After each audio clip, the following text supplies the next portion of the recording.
Good morning, everyone. It is December 16.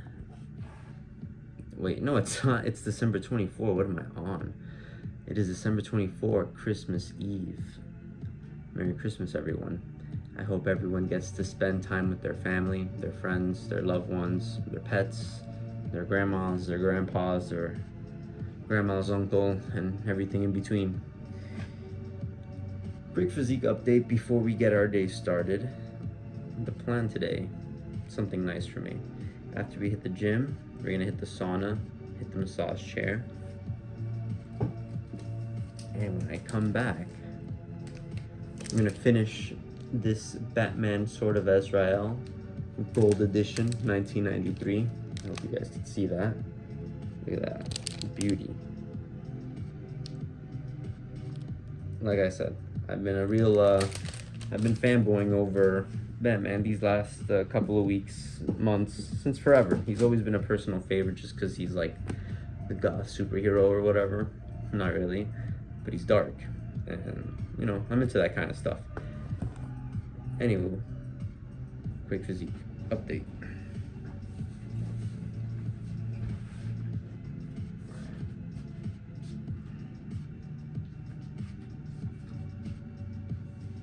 So this is our current midsection right now.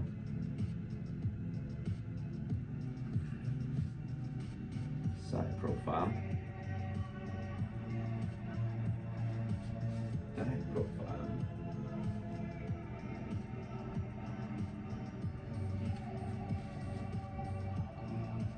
I'm feeling a little bit leaner, but the lighting is a little too good right now for me, so I definitely don't look like this in person.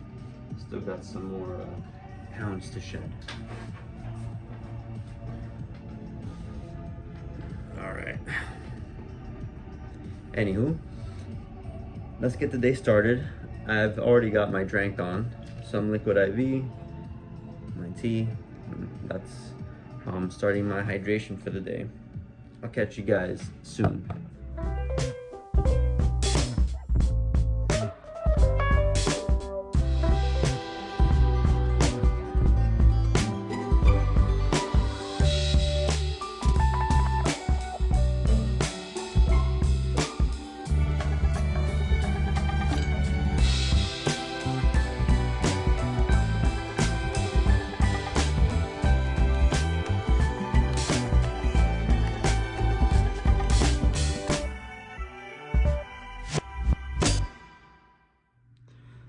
So it's time to head over to the gym.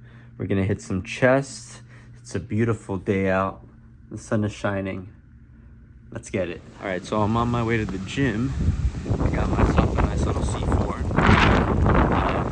Fun fact that I learned about caffeine is it doesn't actually give you more energy per se, but what it does is whatever molecule that goes into the receptors of the brain that make you tired, so like the tired hormone, what caffeine does is that molecule blocks it like a dam, so that that tired hormone doesn't enter into your brain or whatever.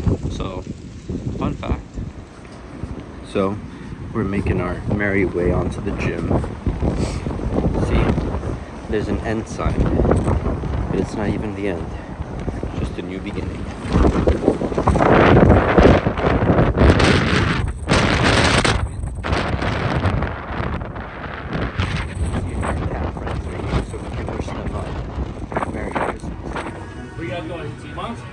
Yeah. Yeah? Okay. You? Okay. I'm about to go home right now. Take another shower, eat.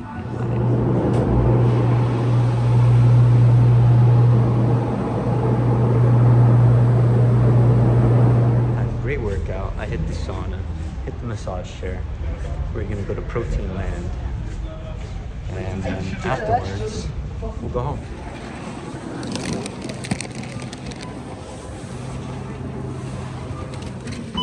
5:39. Dang, protein's expensive. Scan coupon now. Wow, it's a beautiful day. Because I'm not a litter bug.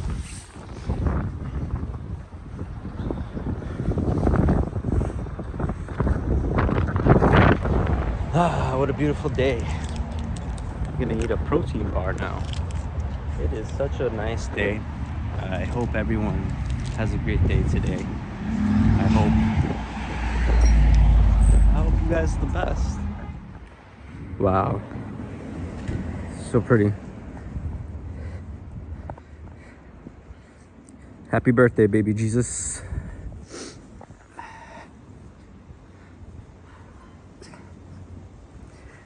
Man, you gotta love life.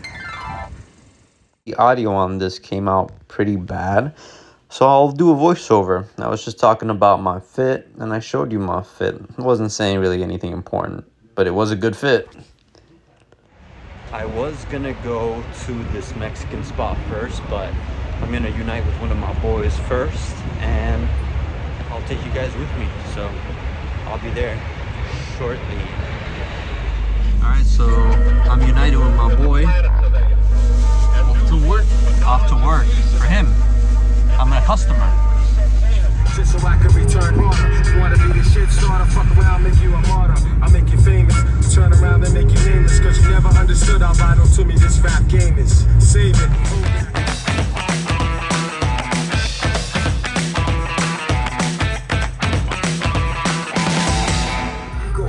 I've heard it before, third of these boys got murdered raps that never even heard it before. Keep watch, lights out when the beat drop. Keeping the streets locked. I'm calling all dreams from each block, from each block. Keep watch, lame niggas out there could get rocks. On these streets out here don't need cops. So this is not a cocktail because I'm not drinking alcohol. This is a mocktail. My friend Alex made me, specialty. So we're gonna have some appetizers here, and then we're gonna go and go somewhere else for dinner, and probably come back here. Who knows? It's a good vibe. Chill vibes. Chill vibes. Alright, so I did 3 beef sticks and 6 steamed chicken dumplings. And that's, alright, and for dinner, I'm going with a shrimp tempura roll. They call it the shrimpy. And my other order came, some chicken wings. And the last thing I'll eat for today, it's 7 o'clock, but I got an apple tart with ice cream. Merry Christmas. So, let's go over our meals for the day. As you can see, we hit our calorie goal of 2,300 with a little bit of over, but that's all right. We had a protein shake in the morning, followed by the Barebell protein bar. Then when we went to Alex's job, we had the 3 beef skewers. We had the shrimp tempura roll with the spicy tuna. We had 6 chicken wings and 6 steamed dumplings. I also included the apple pie, but I used the McDonald's option. But that was what we had for today. Alright guys, so we've come to the end of the day.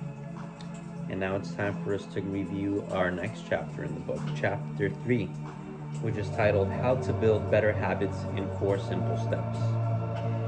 The beginning of this book, or this chapter, starts with their definition of what a habit is. A habit is a behavior that has been repeated enough times to become automatic. The process of habit formation begins with trial and error. Now, it's important to keep that in mind, trial and error. Neurological activity is high during this period when you're starting to build a new habit. When you're starting new with something, it discusses how the brain activity is a lot more higher because 1, it's something new for you, and 2, your brain is working hard to create mental notes on what to do in this specific situation. It talks about a lot of the things that we do in life are habit forming and are habitual and we don't even notice. Some of the examples the author gives are examples like when you enter a room and you immediately turn on the light switch and you don't think about it. When you tie your shoe, you're more than likely to start with the same shoe every time. And it also explains how habits are simply reliable solutions to recurring problems in our environment.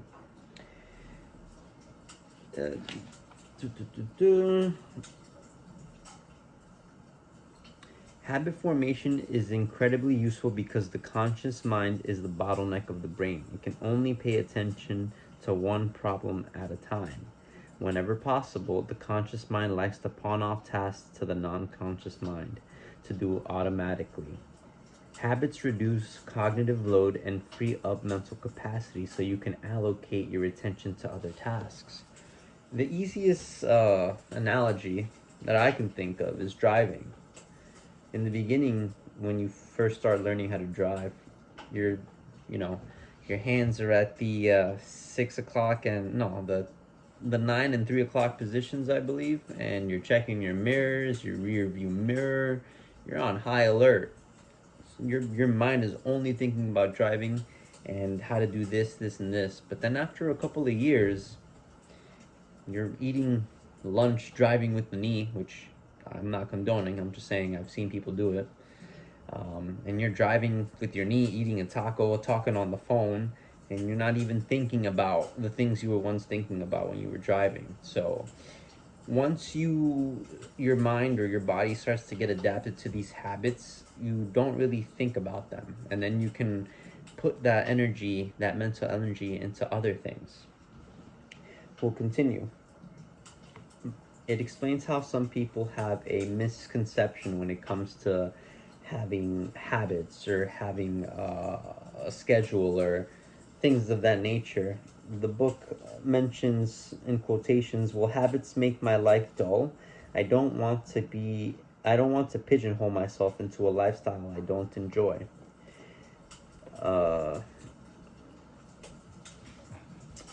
Doesn't so much routine take away the vibrancy and spontaneity of life? Such questions set up a false dichotomy. They make you think that you have to choose between building habits and attaining freedom. In reality, the two complement each other. Habits do not restrict freedom, they create it. In fact, the people who don't have their habits handled are often the ones with the least amount of freedom. Without good financial habits, you will always be struggling for the next dollar. Without good health habits, you will always seem to be short on energy. Without good habits, you will always feel like you're behind the curve. If you're always being forced to make decisions about simple tasks, when should I work out, where do I write, where do I pay the bills, then you have less time for freedom. It's only by making the fundamentals of life easier that you can create the mental space needed for free thinking and creativity. For me, that's very, very much true. Before, when I didn't really have tasks or anything structured in terms of what I'm going to do for the day, a lot of the time I didn't know what to do, and that caused a lot of mental angst because I felt like there were things I had to do or things that I'm not doing that I was supposed to, and it kind of gave me a little bit of anxiety because I felt like an invisible pressure bearing down on me and I didn't have anything to do. But I discovered that if I write things in my calendar or my planner for the day, if I structure my day, it's a lot easier to navigate my day, because if I do what I'm supposed to do, then I have the rest of that time to do nothing or do anything without feeling that existential pressure or angst bearing down on me. And it was a very liberating feeling, checking things off your list, and then I wouldn't feel as bad as if all I was doing was just doing nothing, because I'm like, all right, I can do nothing. I already did everything on the list. There's nothing else for me to do except do nothing, or as I like to call it, being present. We'll carry on. The next subject this book talks about in this chapter is the science of how habits work. The process of building a habit can be divided into 4 simple steps: cue, craving, response, and reward. They give us a chart here and how it goes. So we have it right here. It's a little bright, sorry. So it goes to say that this 4-step pattern is the backbone of every habit, and your brain runs through these steps in the same order each time. First, there is the cue. The cue triggers your brain to initiate a behavior. It is a bit of information that predicts a reward. Our prehistoric ancestors were paying attention to cues that signaled the location of primary rewards like food, water, and sex. Today we spend most of our time learning cues that predict secondary rewards like money, fame, power and status, praise and approval, love and friendship, or a sense of personal satisfaction. Cues are meaningless until they are interpreted. Thoughts, feelings, and emotions of the observer are what transform a cue into a craving. For example, this now goes in both directions. It could be a positive thing. You can use this method to build a good habit or to deconstruct a bad habit. So we'll start off with the negative first. If you're trying to break a bad habit, you don't want there to be a cue. And what the book means by that is, if you're someone that is right now trying to avoid drinking, maybe don't be around places that will signal or cue your mind into thinking about drinking. Maybe you say, oh yeah, I'll go out with my friends, I just won't drink. You're at a bar. Your friends are drinking. The chances of you drinking, even though you said you weren't going to, are very high. You're starting to give your brain and yourself signals of the alcohol being around you, you being the only one not drinking. Now you feel like you're missing out. You already put yourself in a position to fail. Now, if we start building positive cues, for example, if when you're feeling some kind of stress or pressure, instead of going for food as a comfort, maybe you go for a run. In the beginning, that mental resistance is going to be there. Like the book says, you're going to be thinking about the process the whole time of, oh, I gotta do this, I gotta do that, but start building small cues. I'm stressed, let's go for a walk.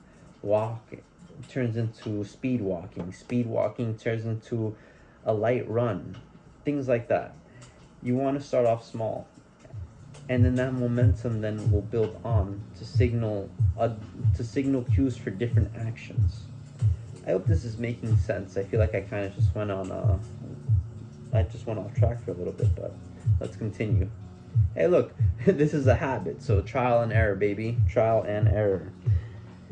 If a particular action requires more physical or mental effort than you're willing to expand, then you won't do it. It's also important to work within your capabilities, work within achievable, attainable goals for you. It's okay to start small. It's okay. Don't think that you have to make a drastic change. Don't think that you have to do something big and drastic for something big and drastic to happen. Remember the last chapter. It could be something small. Even something small can have a big impact on the way we decide to move forward. Finally, your response also depends on your ability. It sounds simple, but a habit can occur only if you are capable of doing it. If you want to dunk a basketball but can't jump high enough to reach the hoop, well, you're out of luck. So if you're like 5'3", that's out of your realm of possibility. But even then, I'm not going to stop you. Go for it. The sky's the limit, Finally, the response delivers a reward. Rewards are the end goal of every habit. The cue is about noticing the reward. The craving is about wanting the reward. The response is about obtaining the reward. We chase rewards because they serve two purposes. They satisfy us and they teach us.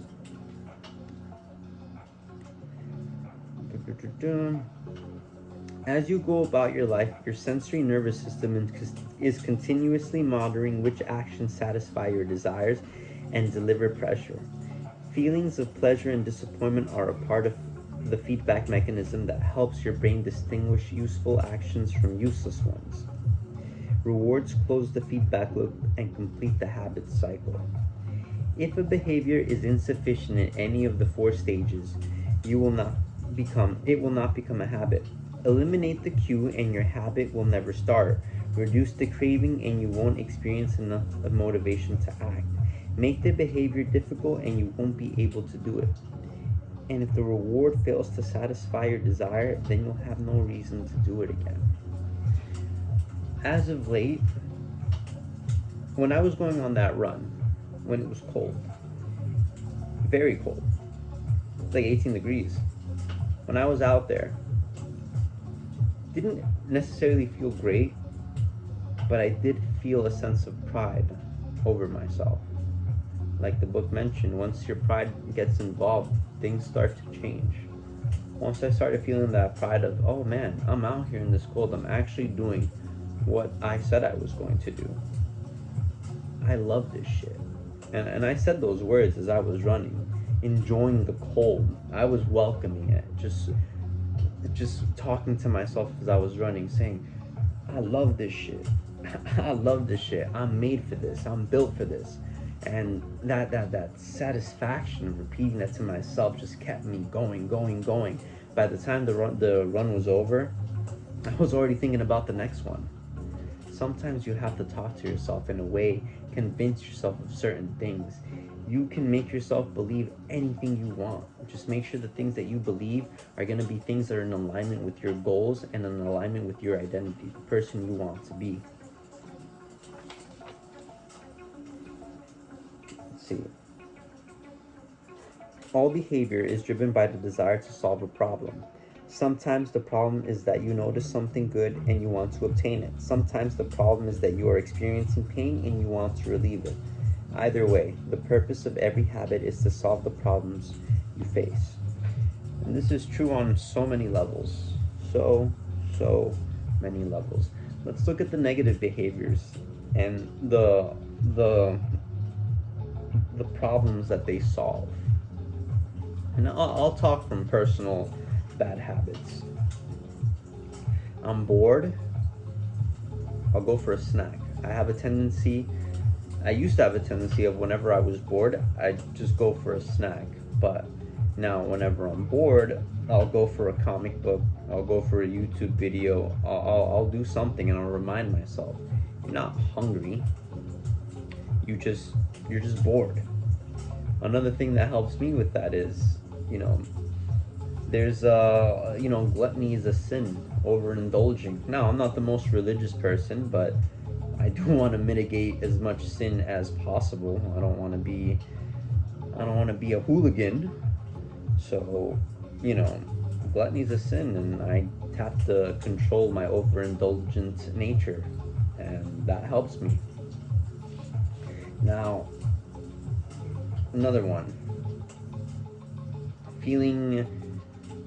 Wanting to celebrate, going for the alcohol. Feeling stressed, going for the alcohol. Feeling happy, going for the alcohol.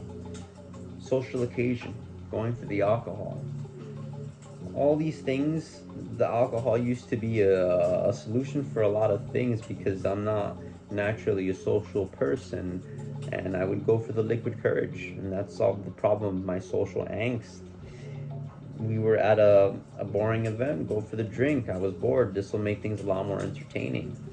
And we want to now transverse that into different behaviors. So now, whenever I'm feeling some kind of way or I feel stressed, we go for a workout.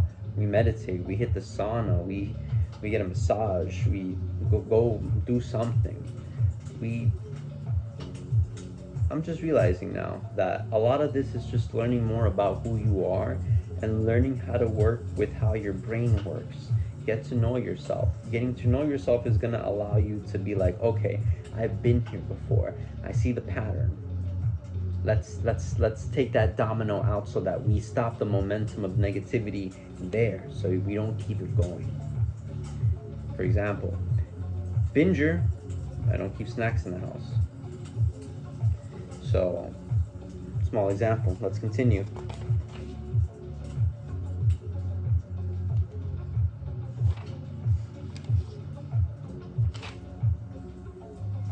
So, now it goes over a little chart here, which talks about the first law, Q. And this is in reference on creating a good habit, and then we'll go into the bad habit. So the first law is the Q. How to create a good habit. Make it obvious. The second law, craving. Make it attractive. The third law, response. Make it easy. The fourth law, reward. Make it satisfying. So, let's see. The first law, the Q. Make it obvious. In the morning, it's obvious I'm going to hit the gym, well, because I got to make these videos for you, so I kind of have to.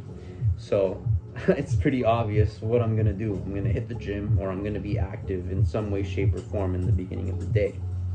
The second law, craving, make it attractive. I love Gymshark. I like their clothes. It makes me feel comfortable when I work out, and like the way I look in it when I work out. And that's what makes it attractive to me. Having a nice gym fit makes it a little bit more attractive to me to want to put on that gear. And I want to look good in the gear, so we get our ass in the gym. That's how I make it attractive for me. Third, response, make it easy. That one is a little hard for me.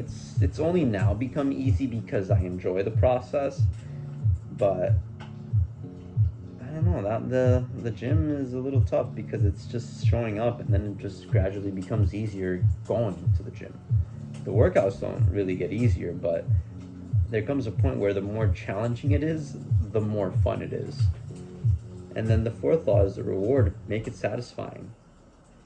There's nothing, at least to me, as a person who, when I was a younger adult, or not even, when I was in middle school, a kid, I wasn't happy with what I saw in the mirror. I was definitely not satisfied with who I was.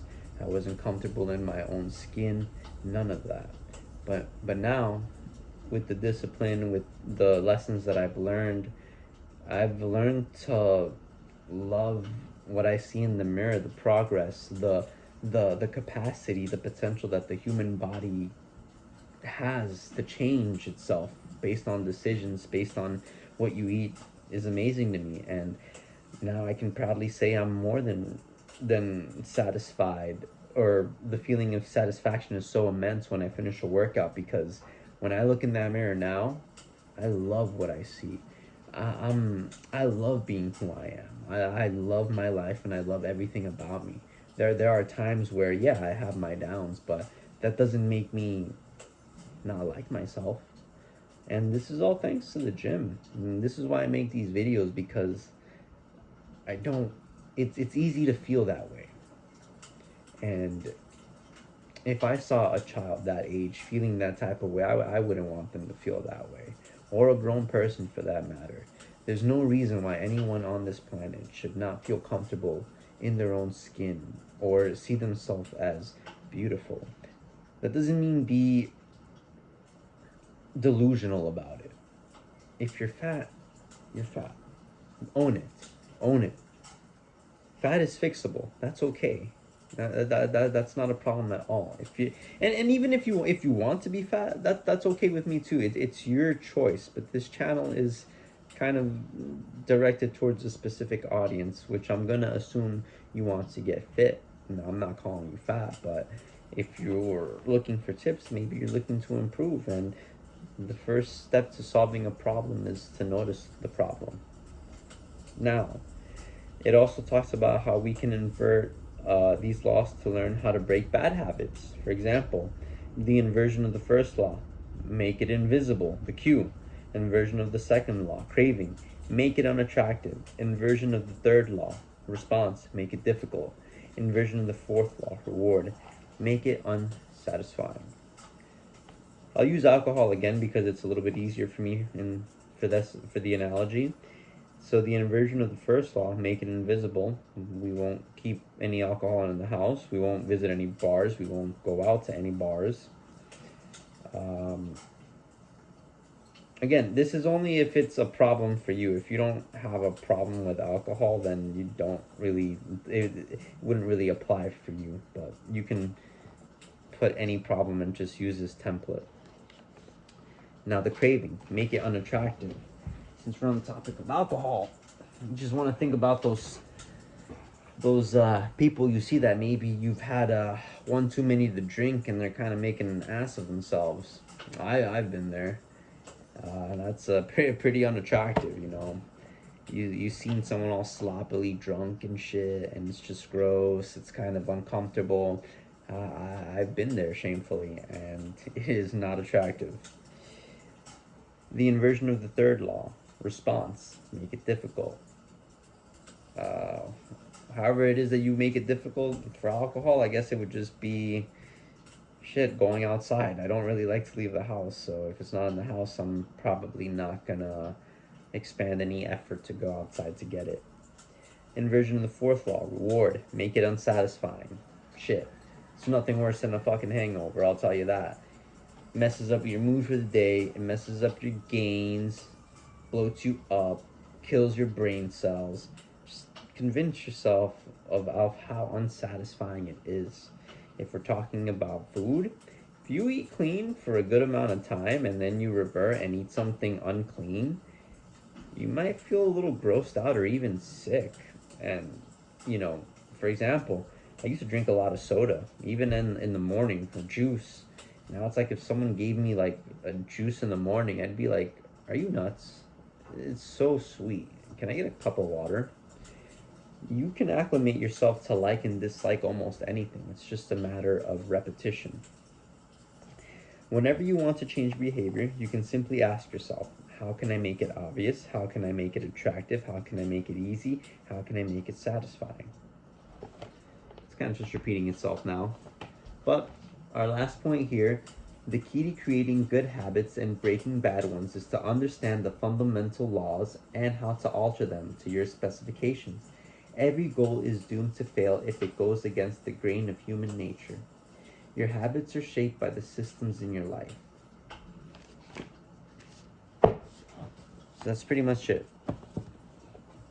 So I hope you guys have enjoyed today's installment of Another Day in my life of this cutting journey. I will see you guys tomorrow for the weigh-in. Hopefully Santa brings me some good Christmas gifts. I would say I've been a pretty good Samaritan this year. I deserve it. You deserve it too. And if not, we know this year we can be naughty because we ain't get shit either way. That's it. I'll see you guys tomorrow. Peace.